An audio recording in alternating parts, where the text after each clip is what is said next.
Good morning everyone. मैं चाहत जायसवाल अपने यूट्यूब चैनल पर आपका स्वागत करता हूं। आज हम क्लास 10th के साइंस सब्जेक्ट पर डिस्कस करने वाले हैं।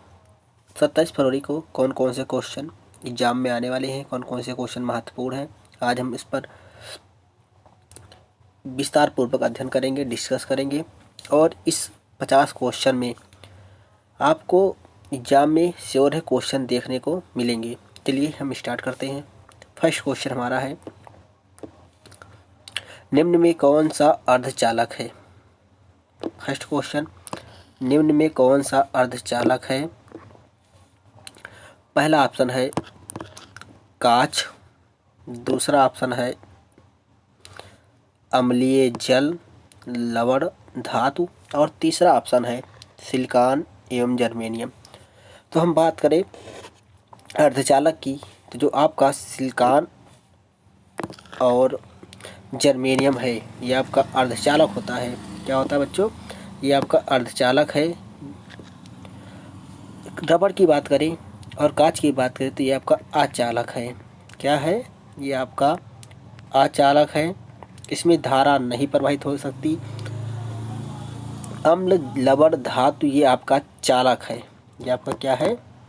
चालक है। इस पे आपके धारा जो होगी वो प्रवाहित हो सकती है। लेकिन अगर हम अर्धचालक की बात करें तो आपका सिलिकॉन और जर्मेनियम ये अर्धचालक है। ये इंपॉर्टेंट क्वेश्चन है। सेकंड, विद्युत धारा का मात्रक है। तो आपको पता होगा विद्युत धारा का मात्रक होता है, विद्युत धारा को हम आई से रिप्रेजेंट करते हैं और आई बराबर होता है Q/T। Q हमारा आवेश है और T हमारा समय है।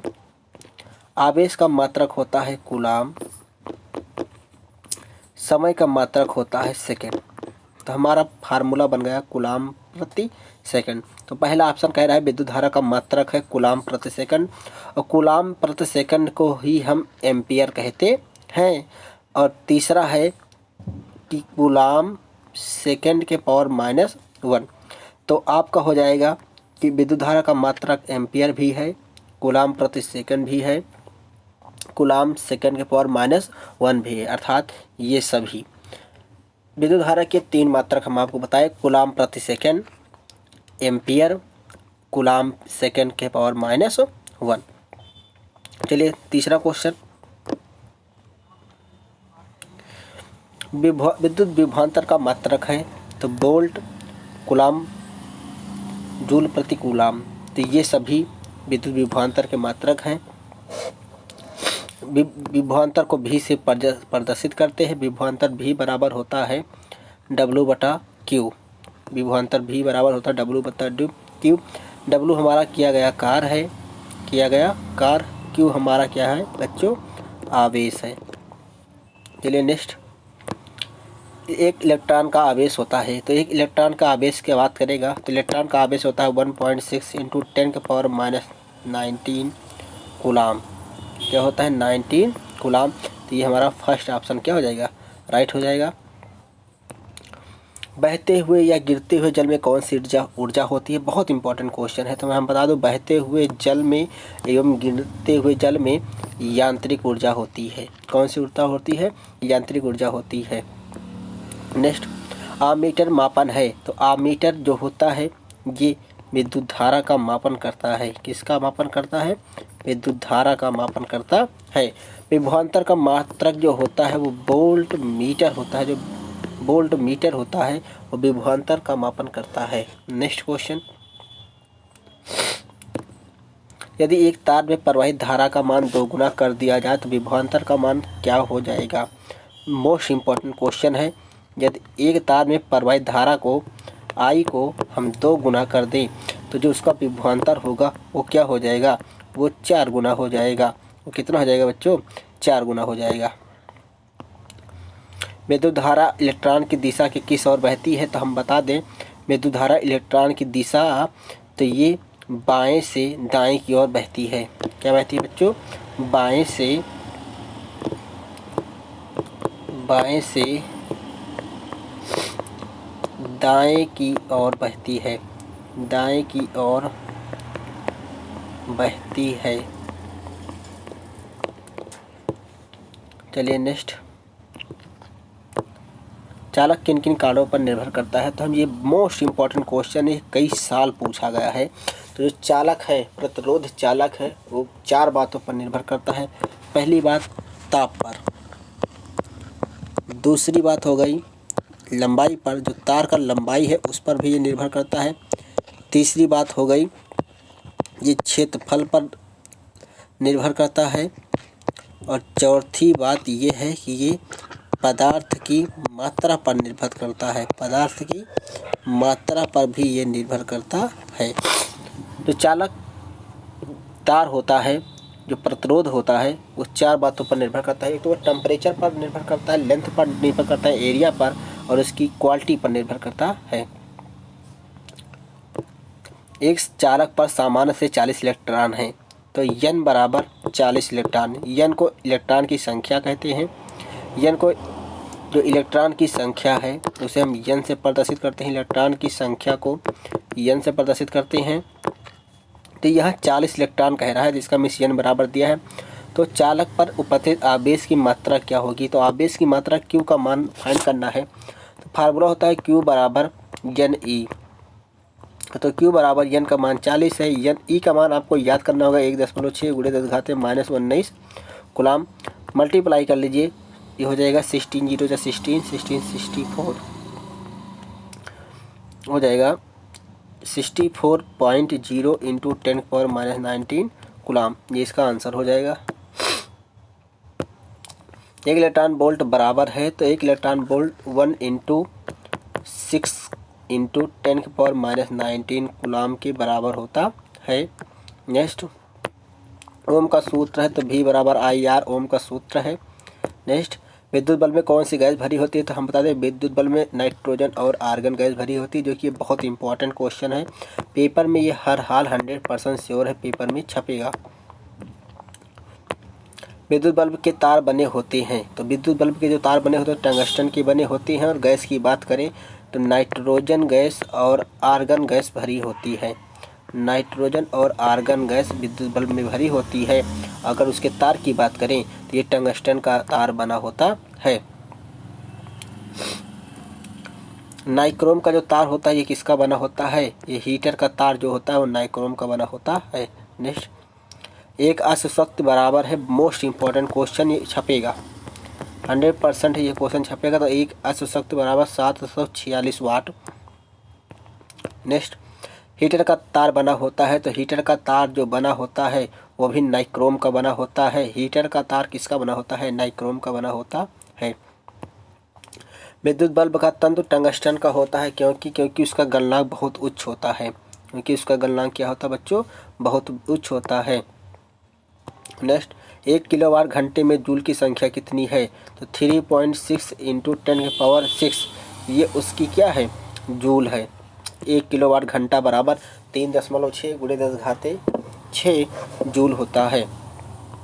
नेक्स्ट, हीटर का तार बना होता है, तो हीटर का तार नाइक्रोम का बना होता है। हीटर का तार किसका बना होता है बच्चों, नाइक्रोम का बना होता है। पूछा नाइक्रोम क्या है, नाइक्रोम एक मिश्र धातु है। तो आपसे पूछेगा तांबा किसका बना होता है। तो तांबा बना होता है पिताजी से। पिताजी से मतलब होता है पीतल, तांबा को ही हम पीतल बोलते हैं। तो पीतल भी इससे बना होता है, पिताजी मिश्र होता है पीतल। प्लस किसका हो जाता है, तांबा जस्ता। तो तांबा किससे बना होता है, पीतल और जस्ता से बना होता है। फ्यूज तार निर्मित होते हैं, तो फ्यूज तार आपके तांबा, टिन व सीसा से निर्मित होते हैं। नेक्स्ट, विद्युत सामर्थ्य का सबसे छोटा मात्रक कौन है, वाट। विद्युत सामर्थ्य का सबसे छोटा मात्रक वाट है, और ये तीनों मात्रक सबसे बड़े मात्रक हैं।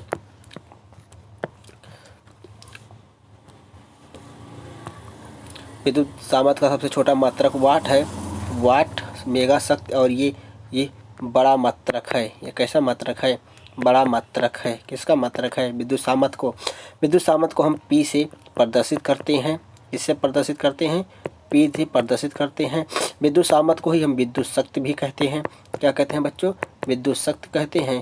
और एक अश्व शक्ति बराबर कितना होता है, तो एक अश्व शक्ति बराबर 700 46 वाट होता है। चलिए नेक्स्ट, विद्युत फ्यूज का प्रयोग क्यों किया जाता है? तो लघु पतन को रोकने के लिए, लघु पतन को रोकने के लिए। लघु पतन मीन्स होता है शॉर्ट सर्किट। क्या होता है बच्चों? Short circuit. शॉर्ट सर्किट को रोकने के लिए, शॉर्ट सर्किट को रोकने के लिए लघु पतन का उपयोग किया जाता है। आपके घर में 10 वाट के 5 LED बल्ब हैं, 100 वाट का एक तंत्र बल्ब है, 50 वाट के 4 पंखे हैं। तो कह रहा है कि विद्युत ऊर्जा का व्यय याद कीजिए। चलिए हम आपको बता दें, फार्मूला हो जाएगा पहले तो हम निकालेंगे यूनिट। तो यूनिट बराबर फार्मूला हो जाएगा वाट इंटू वस्तु की संख्या इंटू समय अपान 1000। क्वेश्चन कह रहा है आपके घर में 100 वाट के 5 बल्ब हैं, तो 100 गुणे 5 बल्ब कितने घंटे जल रहे हैं? प्रतिदिन 5 घंटे जल रहे हैं। कितने दिन का, एक महीने में कितने दिन होते हैं? 30 दिन होते हैं, बटे 1000। 2 जीरो से 2 जीरो कैंसिल, 1 जीरो से 1 जीरो कैंसिल, 55 25 3 75। मेरा जो LED बल्ब है उसका यूनिट आ गया 75। अब इसी प्रकार हम फाइंड करेंगे बल्ब का। यदि हम बल्ब का फाइंड करें तो बल्ब का जो मेरा हो जाएगा वो 100 वाट का है। कितने हैं? 1 है, 5 घंटे प्रतिदिन चल रहे हैं और 30 दिन का फाइंड करना है, बटे 1000। 3 जीरो से 3 जीरो हमने उड़ा दिए, मानते हैं 15 यूनिट। ऐसे हम सभी के फाइंड करके सबको ऐड कर लेंगे और उसमें 5 से मल्टीप्लाई कर देंगे, आपका आंसर हो जाएगा। चुंबक में चुंबकत्व का गुण होता है। तो आपको बता दें ये हमारा चुंबक है, इसमें जो चुंबकत्व का गुण होगा तो वो कहाँ पर होगा? किनारों पर। और किनारों को हम ध्रुव बोलते हैं, यन ध्रुव, यस ध्रुव, नॉर्थ ध्रुव, north pole and south pole. तो ध्रुवों पर चुंबकत्व का जो गुण होता है वो सबसे अधिक होता है। बीच में चुंबकत्व का गुण क्या होता है? तो बीच में जो चुंबक होगा वो बहुत कम वस्तुओं को अपनी ओर क्या करेगा? आकर्षित करेगा, खींचेगा। नेक्स्ट, चुंबकीय क्षेत्र की दिशा होती है तो दक्षिण ध्रुव से लेकर उत्तर ध्रुव की ओर चुंबकीय क्षेत्र की दिशा होती है। चुंबकीय बल रेखाओं के विषय में कौन सही है? ये काल्पनिक रेखाएं हैं, ये भी सही है। बंद वक्र रूप में चलती हैं, ये भी सही है। ये एक दूसरे को कभी काटती नहीं, ये भी सही है। तो ये सभी विकल्प क्या है? ये सही है और ये बहुत इंपॉर्टेंट क्वेश्चन है।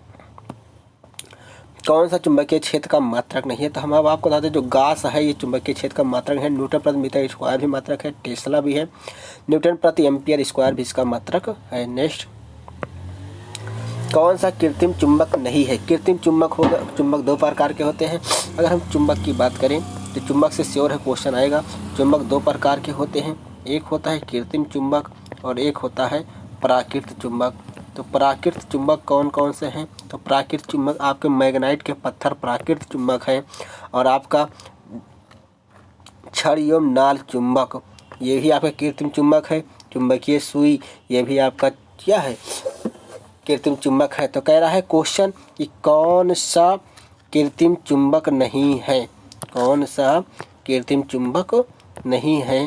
तो मेरा ऑप्शन सही हो जाएगा मैग्नेटाइट के पत्थर, ये कृत्रिम चुंबक नहीं है।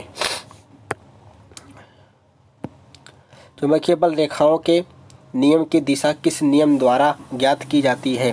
चुंबकीय बल रेखाओं के नियम की दिशा जो होती है मैक्सवेल का, आपने पढ़ा होगा मैक्सवेल का स्क्रू नियम, मैक्सवेल का स्क्रू नियम, इसी द्वारा चुंबकीय बल रेखाओं की दिशा को ज्ञात किया जाता है। नेक्स्ट क्वेश्चन है किसी विद्युत बल्ब से तंत्र से 5 एम्पियर विद्युत धारा, तो यहाँ से I बराबर मिल गया है 0.5 एम्पियर।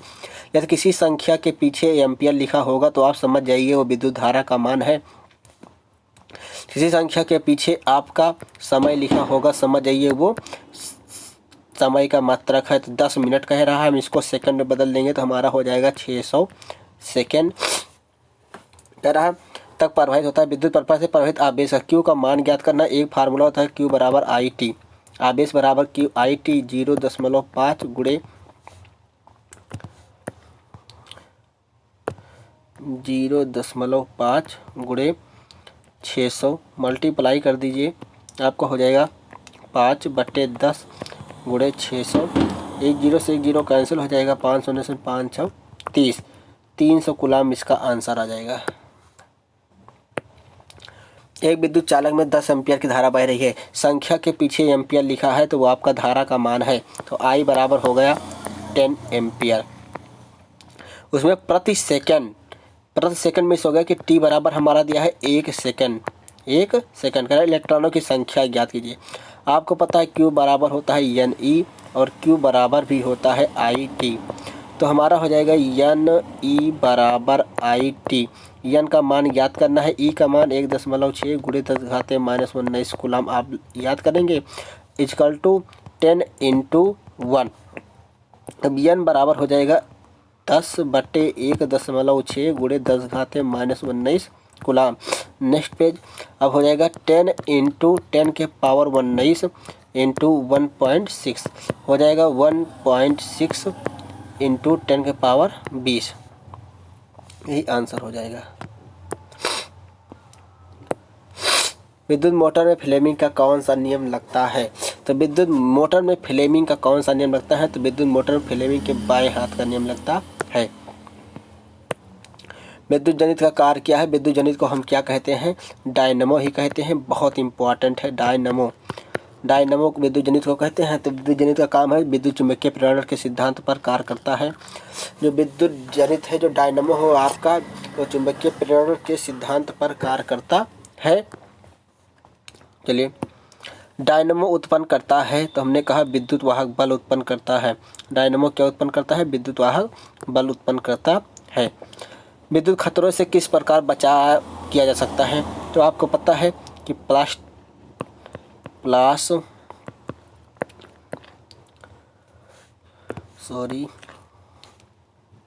इसको हम डैश करते हैं। प्लास्टिक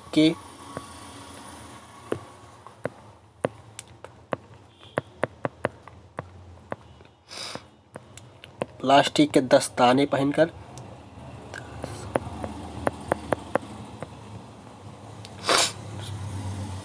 और जब भी हम प्लास्टिक के दस्ताने पहनकर, और एक बात याद रखना कि जब हम विद्युत जैसे कार्यों को करेंगे तो हमारे हाथ सूखे होने चाहिए, सूखे हाथ होने चाहिए। पैरों में चप्पल होने चाहिए, वो भी सूखे होने चाहिए। तो ऐसे करके हम बचाव कर सकते हैं। नेक्स्ट, लघुपतन के समय परिपथ में धारा का मान तो विशाल रूप से बढ़ जाता है, इसलिए शॉर्ट सर्किट हो जाता है। जब शॉर्ट सर्किट होता है, लघुपतन को हम इंग्लिश में शॉर्ट सर्किट कहते हैं। जब शॉर्ट सर्किट होता है तो देखिए हमारे घरों में जो बिजली होती है उसका मान जो होता है वो बढ़ जाता है, जो धारा होती है वो क्या हो जाता है? बढ़ जाता है। नेक्स्ट, कोयले में पाई जाती है, तो कोयले में हम आपको बता दें नाइट्रोजन गैस पाई जाती है, ऑक्सीजन तो पाई ही नहीं जाती। हाइड्रोजन बम आधारित है, मोस्ट इंपॉर्टेंट क्वेश्चन है। तो हाइड्रोजन बम जो है आपको नाभिकीय विखंडन पर आधारित है। ऊर्जा का 10% नियम किसने दिया? तो लिंडमान ने ऊर्जा का 10% नियम दिया। और मेंडल ने कौन सा नियम दिया था? तो आनुवंशिक का जनक कहा जाता है मेंडल को, आनुवंशिक का जनक। इनके जो प्रयोग हुए थे उन्होंने इसका प्रयोग किया था किस पर? मटर के पौधों पर। मटर का वैज्ञानिक नाम है सटाइवम। चलिए नेक्स्ट, पारिस्थितिकी तंत्र में ऊर्जा का प्रवाह होता है। तो पारिस्थितिकी तंत्र में ऊर्जा का जो प्रवाह होता है वो एक दिवसीय होता है। नेक्स्ट, सबसे अधिक स्थिर एवं बड़ा पारिस्थितिकी तंत्र कौन सा है? ये हमारा क्वेश्चन थोड़ा खो गया है तो हम यहाँ नोट कर दे रहे हैं। सबसे बड़ा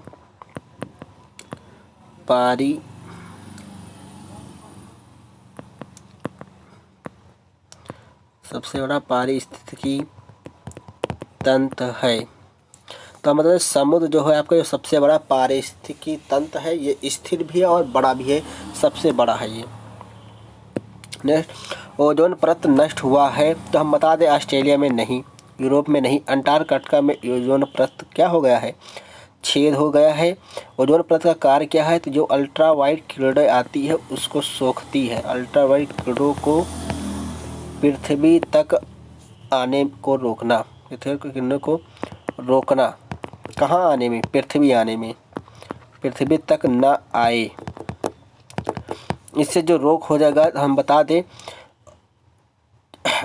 ओजोन परत से जो रोग होगा वो हो जाएगा त्वचा कैंसर रोग। ये पूछ सकता है, त्वचा कैंसर रोग याद रखना, क्योंकि जब ओजोन परत ही छेद हो गया है तो जो हमारी सूर्य की किरणें हैं, अल्ट्रावायलेट किरणें हैं, अल्ट्रावायलेट किरणों से कौन सा रोग होगा, तो त्वचा कैंसर हो जाएगा।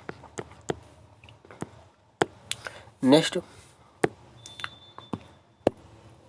चिपको आंदोलन के प्रवक्ता है, मोस्ट इम्पॉर्टेंट क्वेश्चन है ये। चिपको आंदोलन के जो प्रवक्ता हैं वो सुंदरलाल बहुगुणा है और वाशिंगटन सुंदर यहाँ पे क्रिकेट के प्लेयर हैं, तो इनका तो यहाँ कोई रोल नहीं है। चिपको आंदोलन के प्रवक्ता सुंदरलाल बहुगुणा। ये कहाँ से स्टार्ट हुआ था, राजस्थान से स्टार्ट हुआ था बच्चों। ये कहाँ से स्टार्ट था, राजस्थान से। बहुत इंपॉर्टेंट क्वेश्चन है ये। चलिए 50 नंबर क्वेश्चन, गंगा सफाई अभियान कब शुरू हुआ, तो बता दें 1985 में गंगा अभियान शुरू हुआ। 1985 में गंगा अभियान शुरू हुआ था। क्या करने के लिए, गंगा का सफाई करने के लिए। गंगा बहुत प्रदूषित हो गई है, सरकार ने, भारत सरकार ने इसको अभियान को स्टार्ट किया। लास्ट क्वेश्चन, वन संरक्षक है, इसे वन संरक्षक के नाम से जानते हैं, तो अमृता देवी बिश्नोई को वन संरक्षक के नाम से, इन्होंने अपने प्राण की न्यौछावर कर दी थी। किसको, वन को बचाने के लिए। वन को बचाने के लिए उन्होंने अपनी जान को कुर्बानी दे दी थी। वन को बचाने के लिए, उनको संरक्षण करने के लिए इन्होंने अपनी जान की क्या कर दी थी, कुर्बानी दे दी थी।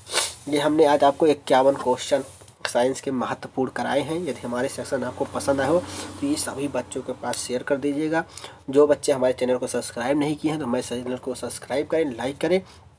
और हाँ, देखिएगा कि इस 50 क्वेश्चन में से आपको 10 क्वेश्चन मिलेंगे। ये हमारा साइंस का पार्ट 3 है। हमने इसके पहले पार्ट 1 और पार्ट 2 को अपलोड कर दिया गया है। अब हमारा जो पार्ट 1, पार्ट 2 एंड पार्ट 3 है, यहाँ तक फिजिक्स के पार्ट कंप्लीट हो गए हैं।